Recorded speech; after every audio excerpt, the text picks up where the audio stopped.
Persidangan perkara dugaan penggelapan dalam jabatan dengan terdakwa David, anak dari Bong Kim Song, di Pengadilan Negeri Tanjung Karang memasuki tahap akhir. Pada sidang Jumat, jaksa penuntut umum menyampaikan replik, sementara penasehat hukum terdakwa memberikan duplik dan kesimpulan akhir. Sidang putusan dijadwalkan berlangsung pada Kamis 16 Juli 2026. Pada persidangan sebelumnya, tim penasihat hukum dari Sultan Perwira Law Firm and Partners telah membacakan nota pembelaan atau pledoi.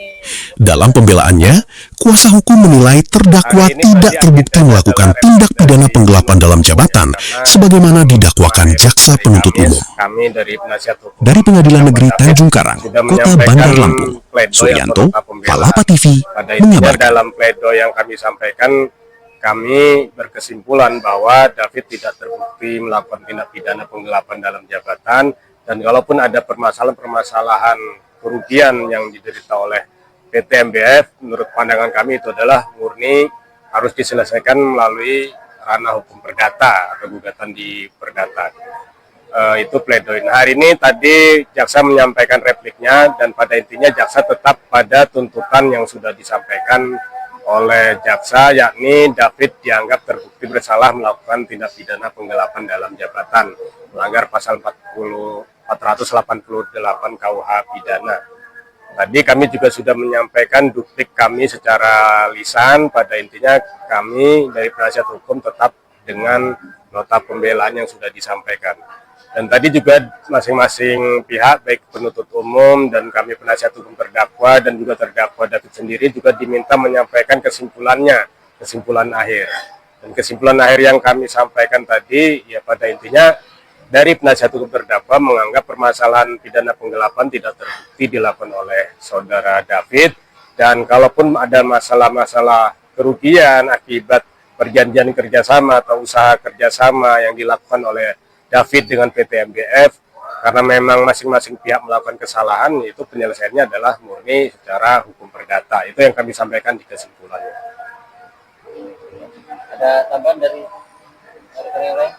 Ya, untuk para media yakin dan kami percaya para netizen maupun para pemirsa yang telah melihat bagaimana rentutan peristiwa persidangan kami dari awal, seharusnya sudah melihat bagaimana kami melihat para ahli dan para dari bukti-bukti, para saksi-saksi yang justru kami yakin untuk onslah dalam peristiwa perkara ini. Gitu.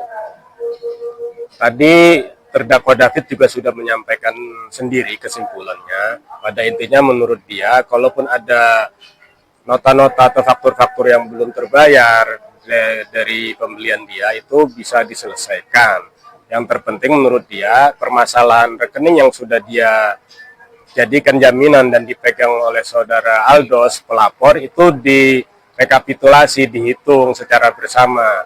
Berapa memang yang di rekening tersebut yang didebit oleh saudara Aldos tapi tidak ke rekening PT MBF untuk pembayaran tapi ke rekening pribadi, itu dihitung, dan berapa sisa yang masih menjadi kewajiban David juga dihitung, karena David beranggap ada bilet giro yang belum dicairkan dan juga ada nota-nota yang memang belum ditagih di para pembeli atau piutang-piutang dari toko obat yang memang milik David sendiri, itu bisa digunakan untuk menutupi pembayaran yang memang masih menjadi kewajiban David. Itu tadi kesimpulannya seperti itu dari David sendiri.